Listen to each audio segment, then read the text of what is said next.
মোৰ লাগা নাই টিকেট প্ৰত্যাশী বহুত বৃদ্ধি পাইছে বুলি। কিছুমান সমষ্টিত এটাতকৈ দুটাও নাই, কাৰণ আমাৰ 10 বছৰত আমি এটা সুস্থিৰতাৰ ফালে গতি কৰিছোঁ।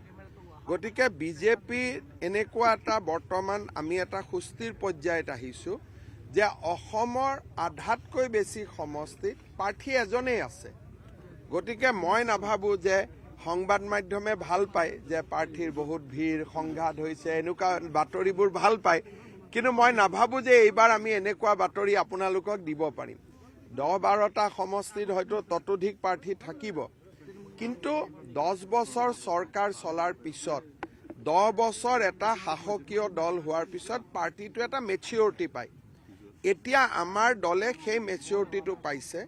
মই নাম ক'ব বিচৰা নাই, কিন্তু 50টা সমষ্টিটো আজিও যদি আমাক ওপৰৰ পৰা কয় আজি গধূলি এনাউন্স কৰি দিয়া, আমি এনাউন্স কৰি দিব পাৰোঁ, কাৰণ তাত এজন বা দুজন প্ৰাৰ্থী আছে আৰু দুইজনৰ মাজত বুজাবুজিও আছে যে আমাৰ বিজেপিত আমি কোনো প্ৰাৰ্থীৰ আবেদন নলওঁ।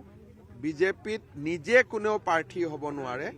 পুলিং বুথৰ পৰা নাম আহিব মণ্ডললৈকে, মণ্ডলৰ পৰা নাম আহিব জিলালৈকে, জিলাই ৰাজ্যিকলৈকে পঠাব, ৰাজ্যই দিল্লীলৈকে পঠাব। নাম প্ৰপ'জ কৰিব কৰ্মীয়ে বা কাৰ্যকৰ্তাই। আমাৰ দলত কোনেও নিজে ইলেকশ্যন উঠো বুলি ক'ব নোৱাৰিব, অন্ততঃ অফিচিয়েলি। আনঅফিচিয়েলি বেলেগ কথা। ইয়াত ফৰ্ম নাই, ৰাইজে নামটো প্ৰস্তাৱ কৰিব। আমাৰ কাৰ্যকৰ্তাসকলে প্ৰস্তাৱ কৰি পঠিয়াব। আমি 25,000 বা 50,000 আমি কোনো আমাৰ ফিজ নাই, আৰু এইটো বেলেগ বেলেগ দলৰ সিদ্ধান্ত, আমি তাত কোনো কমেণ্ট নিদিওঁ।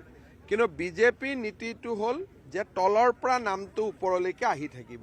এটা সময়ত আমাৰ প্ৰভাৰী যাব, বিভিন্ন ৰাজ্যত হয়, অসমত কি হয় মই নাজানো, আমাৰ বক্স এটা থাকে। সেই বক্সত আমাৰ বুথ সভাপতিসকলে আহি নিজৰ নামটো লিখি তাতে বক্সত দি দিয়ে।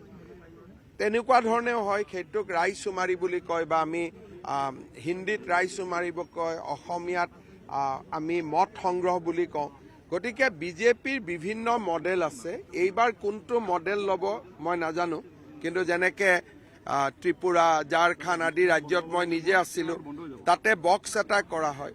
বক্সত বুথ সভাপতি, জিলা সভাপতি, প্ৰাক্তন জিলা সভাপতি, কেন্দ্ৰীয় কাৰ্যনিৰ্বাহক, তেওঁলোকে নিজৰ মন পচন্দৰ নামটো দি বক্সটোত ভৰাই দিয়ে, আৰু বক্সটো গুৱাহাটীত আহিহে খুলিব পৰা যাব।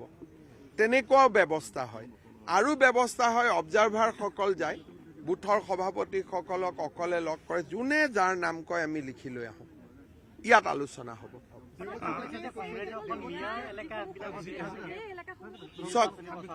কংগ্ৰেছে প্ৰথম তেওঁলোকে এটা টকা সংগ্ৰহ কৰি আছে, 3 কোটিৰ পৰা 5 কোটি টকালৈ, আৰু যাৰ অভিযোগ আপোনালোকে কেইটামান দিনৰ পিছত খোলাখুলিকৈ পাব। নেতাসকলে ঘৰত বিয়া পাতিবৰ কাৰণেও টকা সংগ্ৰহ কৰি আছে, যে ভাই আপোনালোকক আমি টিকট দিম, আপোনালোকে মোক এতিয়া এডভান্স দিয়ক। এইটোও চলি আছে।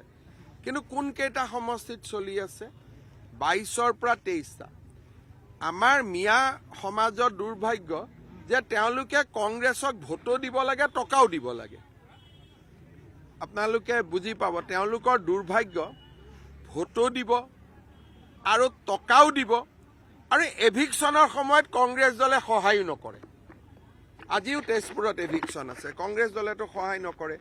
আজি তেজপুৰত আমি 5,000 বিঘা মাটি এভিকশ্যন কৰিম। তো কংগ্ৰেছৰ মিয়া সমাজৰ মই দুৰ্ভাগ্য বুলিয়ে ক'ম যে তেওঁলোকে কংগ্ৰেছক টকাও দিব লাগিব, ভোটো দিব লাগিব, আৰু কংগ্ৰেছ তেওঁলোকৰ বিপদৰ সময়তো তেওঁলোকৰ লগত নাথাকে।